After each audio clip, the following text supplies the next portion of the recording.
Hey y'all, it's Megan again here on the Lawson Farm. So today, actually just got home from the beach today, and of course the garden doesn't care where you are.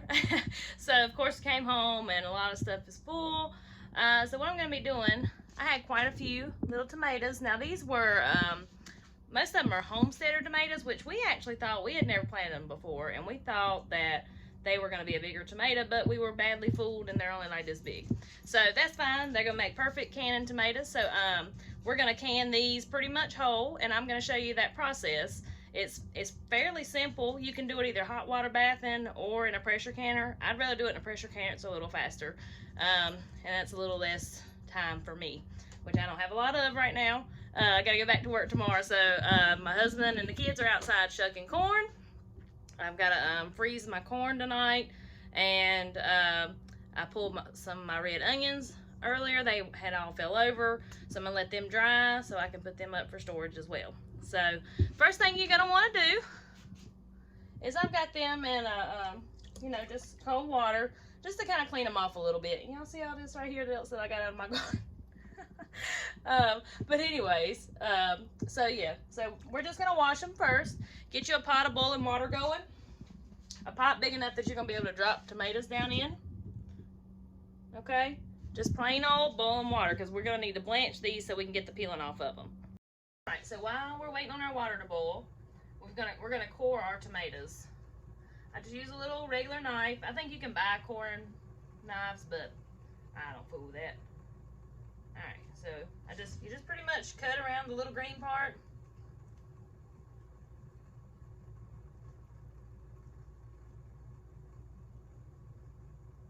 And get that out. I got a little slop bucket down here. These are going to go to my pigs. Then I'm going to go around that little bottom piece too. If you don't get it all out, don't worry about it. Sure ain't going to hurt nothing. Because especially these small tomatoes, which you can any size tomatoes, even the big ones, you'll just want to cut them up after you get the peeling and everything off of them. But like these little ones, see there? It's not much of a core at all. It's tiny. So we're not going to worry too much about that. We're just going to get that little green piece off and down just a hair farther.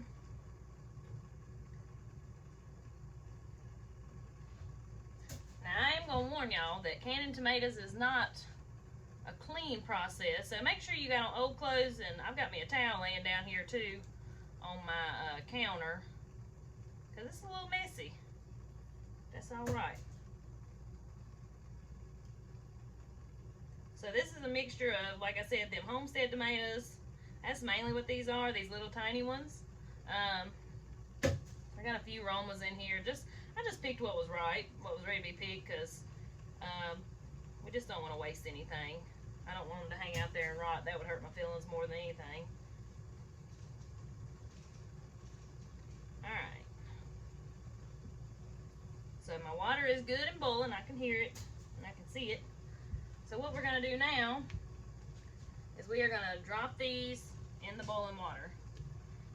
And it doesn't take long.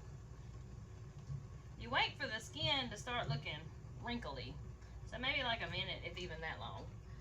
So that took them, like I said, roughly a minute. Make sure y'all can see that. See how it got all wrinkly? Watch that skin. So that's what we want to see happen, okay? And they're going to be hot. You can put them in cold water if you want to, but my sink is full right now, and y'all won't be able to see it if it was in there. But you can put it back in cold water to cool them off a little bit to get the skin off. So what I'm going to do is I'm just going to peel this skin off. I've got my sanitized jar here, and we're just going to drop it in there. That's a good size, so that'll be fine. If they're any bigger than that, you'll want to cut them at least in half. So again, it's a little hot, but you just peel that off. All right, baby. Go ahead and take them. So see there?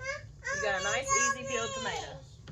All right, so I've got my tomatoes blanched and peeled and in the jars. I've not added anything to these jars as of yet. I like to can my tomatoes in their own juice. It gives them more of a tomatoey flavor. So you can see there how juicy these are. You see that juice in there. You can add water to them if you want to. It doesn't really matter. It's just a point of preference. but I'd rather have them in their own juice, so I do it that way. Processing time is just a little bit longer in the pressure canner, so normally I think it's like 10 minutes if you put water in them under 10 pounds of pressure, but in their own juice it's 25 minutes under pressure. Or if you did a hot water bath, you would do all these same steps, except you would put them in a water bath for an hour and 45 minutes. So that's why I'm doing the pressure cooker. Alright, so the next thing that we need to add, though, when you're doing tomatoes, whether it be tomato juice or can them this way, you'll want to use citric acid or lemon juice. What that does, I mean, it's not a have to. If you don't have any, I mean, you ain't got to do it. I didn't used to put this in there. I didn't know. I got to doing some research and reading my bottle canning books. As I say in all my videos, if you don't have one, you should get one. But it just helps the tomatoes keep their nice, pretty red color and not turn brown, and just helps them keep a little bit longer. So what you'll want to do with a quart is add a half a teaspoon to each quart of the citric acid, and I think it's like a teaspoon of lemon juice if you don't have the powdered citric acid. But you can see it here. It's the Ball brand. So like I said, half a teaspoon. Alright, and then we're going to add 1 teaspoon of canning salt. Alright.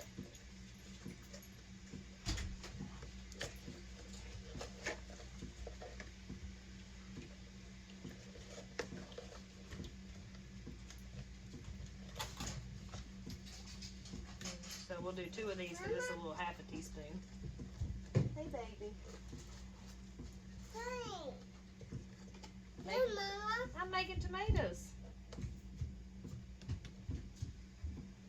This box is not very easy to do this with. I usually have a bag. I bought a box this time. I'm not sure I'll be doing that again. So yeah, 2 of these.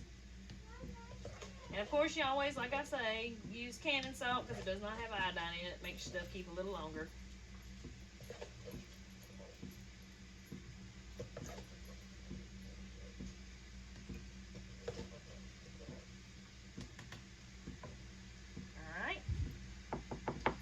I'm ready to put my lids on there. I've already got this heating up.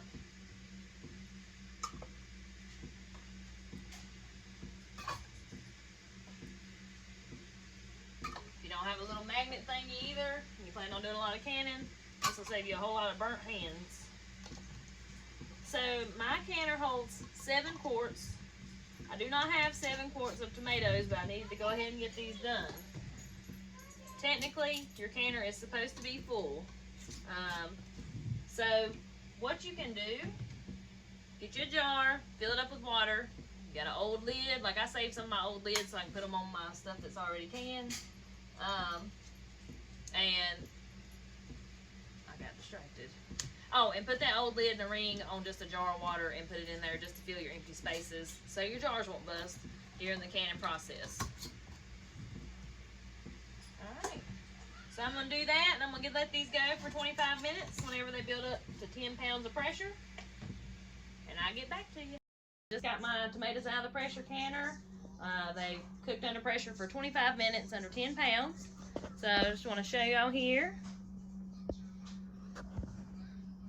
So they're still bubbling. That's completely normal. And as you can see, they're floated to the top, but after they cool, they will sink down into the juice. That's a normal process. We'll just wait on our jars to seal and we'll be done. So tomatoes, in my experience, keep the best for about a year. These are good to make tomato sandwiches in the wintertime. A good sloppy tomato sandwich is absolutely delicious with these canned tomatoes. Also, they're great to put in soups or anything you would use tomatoes for. They're just a little sloppier this way, but they taste delicious. So, thank you so much for watching. I hope you enjoyed the video.